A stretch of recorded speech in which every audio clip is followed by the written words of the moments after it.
આજે અમે જિલ્લા કોંગ્રેસ સમિતિ તરફથી કલેક્ટર કચેરીમાં રજૂઆત કરવા આવ્યા હતા. તો નિર્ભય ન્યૂઝના બંને પત્રકારોએ આદિવાસીઓ વિશે અડહડતું અપમાન કરતું જે ઉચ્ચારણ કર્યું છે એનો અમે વિરોધ કરીએ છીએ.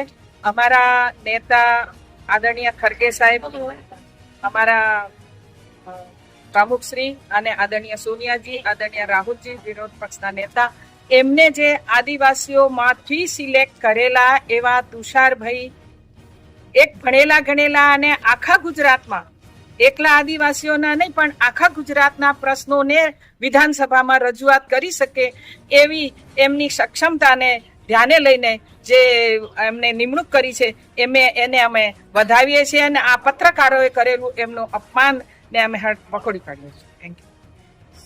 આજરોજ અમે કલેક્ટર સાહેબને આવેદન આપવા આવ્યા છે. એની વિગત એવી છે કે અમારા આદિવાસી સમાજના મોટા નેતા તુષાર ચૌધરી સાહેબ વિરુદ્ધ નિર્ભય ન્યૂઝના એક ડિબેટમાં જગદીશ મહેતા કરીને એક જે પ્રવક્તા હતા એમના દ્વારા ખોટું ઉચ્ચારણ કરવામાં આવ્યું છે. અમારા પૂરા આદિવાસી સમાજને ખોટી રીતે ચિતરવામાં આવ્યું છે. એમની રહેણી કહેણી વિશે ખરાબ અભદ્ર વર્તન વિશેષ બોલવામાં આવ્યા છે. એનો અમે સખત વિરોધ કરીએ છીએ અને જગદીશ મહેતા વિરુદ્ધ એક્રોસિટી એક્ટ મુજબ ગુનો દાખલ થાય અને એમને પાસે કાયદાકીય શકંજામાં એમને સજા કરવામાં આવે એવું અમે ઈચ્છીએ છીએ તમામ આદિવાસી સમાજ વતી.